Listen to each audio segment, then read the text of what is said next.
Hello students, आज हम लोग पढ़ेंगे क्लास 10th के चैप्टर 9 का सम एप्लीकेशंस ऑफ ट्रिग्नोमेट्री का क्वेश्चन नंबर 7 और क्वेश्चन नंबर 8। तो गाइस हम लोग स्टार्ट करते हैं क्वेश्चन नंबर 7।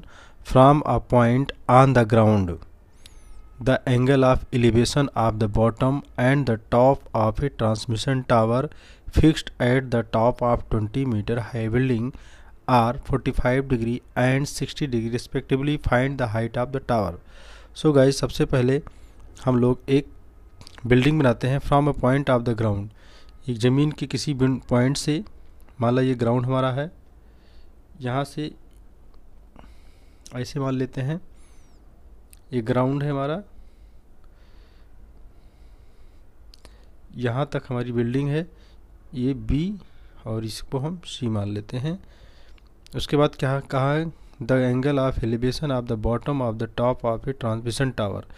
इसके ऊपर एक टावर ट्रांसमिशन किया गया है बिल्डिंग के ऊपर, इसका नाम मैंने लिख दिया, ये ए हो गया। ए से बी टावर है जो बिल्डिंग के ऊपर ट्रांसमिशन किया गया है।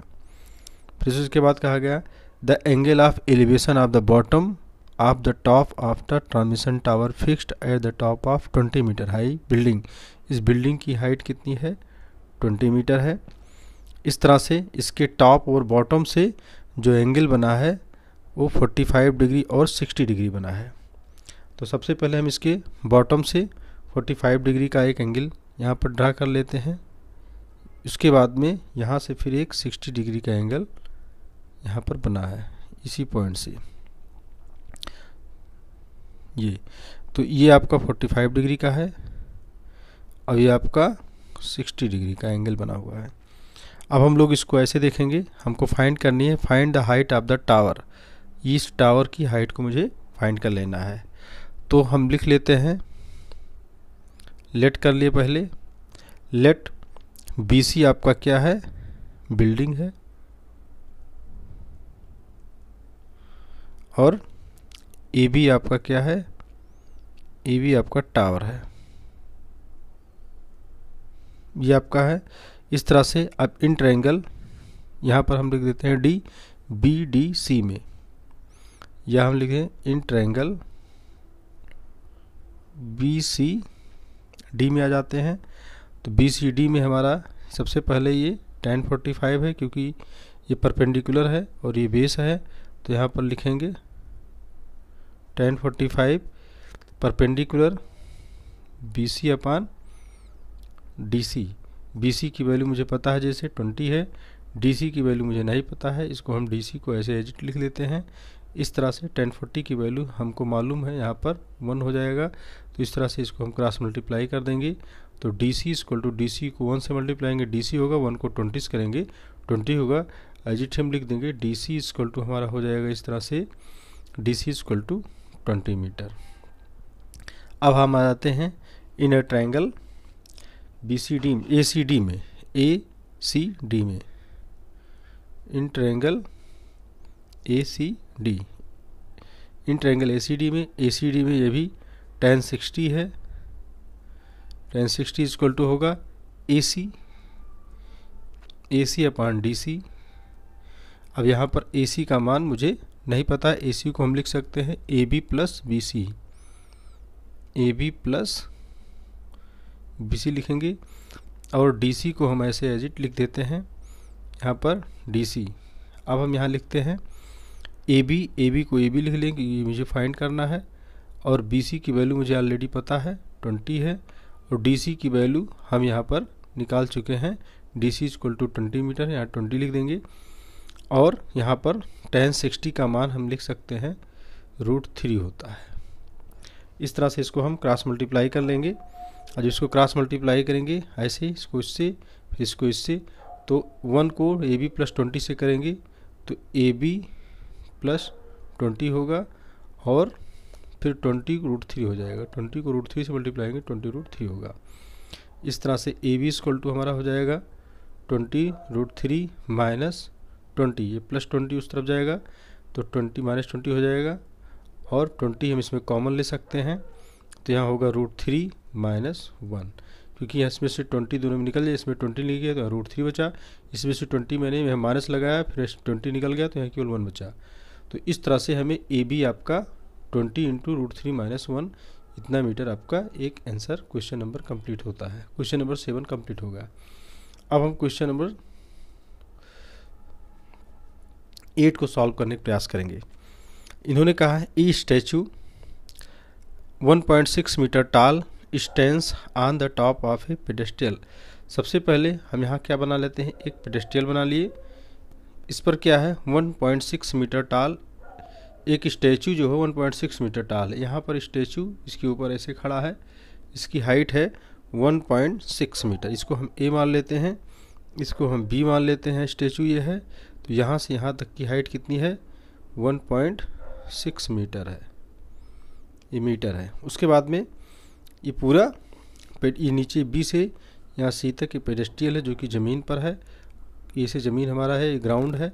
फिर उन्होंने कहा 1.6 metre tall stand on the top of the pedestrian. ये पेडेस्ट्रियल के टॉप पर स्टैचू स्टैंड्स है।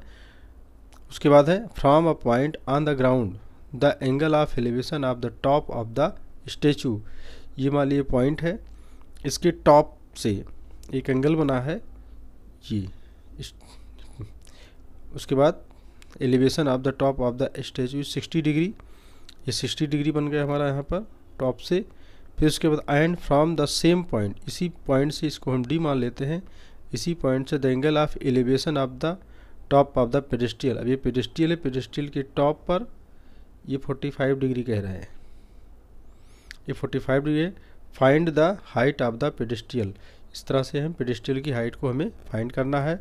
यहाँ पर हम लिख लेते हैं लेट, ये बी सी आपका क्या होगा पेडेस्ट्रियल है, इसको पेडेस्ट्रियल लिख दे। Let B C equal to pedestrian है। उस तरह से अब हम आ जाते हैं फट से हाइट जो है ए बी ये आपका गिवन है 1.6 मीटर। इस तरह से हम आ जाएंगे in triangle B C D में, बी सी डी में, बी सी डी। अब ट्रायंगल बी सी डी में है, इस तरह से हम आएंगे तो बी सी डी में क्या है tan 60 है, नहीं tan 45 है। तो लिखेंगे tan 45 इक्वल टू हमारा हो जाएगा बी सी अपान डी सी। तो बी सी की वैल्यू मुझे नहीं मालूम है, तो ऐसे लिख देंगे एज इट बी सी। हाँ, तो ये बी सी न डी सी दोनों की वैल्यू मुझे नहीं मालूम है, जबकि tan 45 हमारा कितना है 1 होता है। इसको हम क्रॉस मल्टीप्लाई कर लेते हैं, तो बी सी इक्वल टू क्या आ जाएगा 1 से बी सी हो जाएगा, बी सी इक्वल टू हो जाएगा डी सी। इस तरह से अब इन ट्रायंगल आगे हम ऐसे करते इन ट्रायंगल ए सी डी में, ए सी डी में आ जाते हैं। यहाँ भी हमारा tan अब की बार tan 60 है, tan 60 डिग्री इक्वल टू हम लिखेंगे ए सी अपान डी सी, ए सी अपान डी सी कर लेंगे। ए सी हमारा कितना है A B plus B C है, और डी सी का मान मुझे नहीं पता है, तो यहाँ हम डी सी ऐसे लिख देते हैं। और tan 60 की वैल्यू होती है √3। इस तरह से ए बी यहाँ पर हम देख लें, क्योंकि B C equal to D C आ चुका है, तो यहाँ हम लिखेंगे A B plus B C की जगह पर डी सी लिख देंगे। बी सी को ऐसे ही रहने देते हैं कि बी सी मुझे फाइंड करना है यहाँ पर, और यहाँ पर डी सी के जगह पर भी हम बी सी लिख देते हैं। इस तरह से हमारा ये बन जाएगा, और इक्वल टू यहाँ √3 लिख देंगे। अब यहाँ एक चीज़ और था, ए बी के जगह पर हम चाहते तो 1.6 लिख सकते थे, यहाँ पर 1.6 लिख देंगे, क्योंकि मुझे ए बी की वैल्यू मालूम है। अब इसको क्रॉस मल्टीप्लाई करेंगे ऐसे, तो ये हो जाएगा हमारा 1 से करेंगे 1.6 प्लस बी सी, क्योंकि 1 से कर दे, और ये हमारा हो जाएगा बी सी √3। इस तरह से ये हो गया। अब यहाँ पर हम इस बी सी को उधर ट्रांसफ़र कर देंगे, तो हो जाएगा ये समझो 1.6 इक्वल टू बी सी √3 यही है। ये बी सी प्लस उधर जाएगा तो ये माइनस बी सी हो गया। इस तरह से 1.6 इक्वल टू क्या हो जाएगा, यहाँ पर हम बी सी कॉमन ले लेंगे और आ जाएगा √3 - 1, then B C equal to क्या हो जाएगा, बी सी इक्वल टू हमारा हो जाएगा ये बी सी, ये ये √3 में है, √3 - 1 इस तरफ आएगा तो 1.6 अपान में हो जाएगा √3 - 1। अब गाइस ये हमारा बी सी की वैल्यू आ गई, बट इसको हम इसका आंसर ऐसे हम नहीं लिख सकते हैं क्योंकि √3 हमारा ये हमारा स्क्वायर रूट के अंदर है, 3 जो है स्क्वायर रूट इसको हम हटाएंगे। तो इसके लिए हम जब रेशनलाइज करते हैं √3 - 1 को नीचे का, तो यहाँ पर जब ये माइनस के निशान इसको ध्यान रखें तो प्लस से हम मल्टीप्लाई करते हैं √3 + 1, यही मल्टीप्लाई √3 + 1 नीचे कर देंगे तो ये हमारा आंसर हो जाता है। यहाँ पर ऐसे होगा 1.6 × √3 + 1 अपान ये होगा देखो a - b a + b, जैसा कि हम जानते हैं a - b a + b होता है, a - b और a + b होता है a² - b²। इसको हम 6, 7, 8 में अच्छी तरह से पढ़ते आए हैं। तो a हमारा √3 है और b हमारा 1 है, तो इसको हम सॉल्व करेंगे तो ये हो जाएगा √3 का स्क्वायर 3 होगा क्योंकि √3 का स्क्वायर 9 होता है, √3 × √3, 1 का स्क्वायर 1 होगा, यहाँ 1 लिख दिए तो फाइनली हमारा आ गया 1.6। ऐसे ये 1.6 और √3 ऐसे इसको रखेंगे ब्रैकेट के अंदर, √3 + 1 ब्रैकेट बंद करेंगे, यहाँ 2 लिखेंगे, 2 से इसको काट दिए तो 0.8 आ गया। सो फाइनली हमारा आंसर आ गया 0.8 ब्रैकेट में √3 + 1 मीटर। इस तरह से पेडेस्ट्रियल BC हो गया हमारा 0.8 अंडर ब्रैकेट में √3 + 1 मीटर। सो गाइज ये क्वेश्चन इस तरह से हम सॉल्व करते हैं। फिर अगले क्वेश्चन के लिए नेक्स्ट वीडियो में देखेंगे। यदि वीडियो आपको पसंद आई हो तो सब्सक्राइब करें, लाइक करें।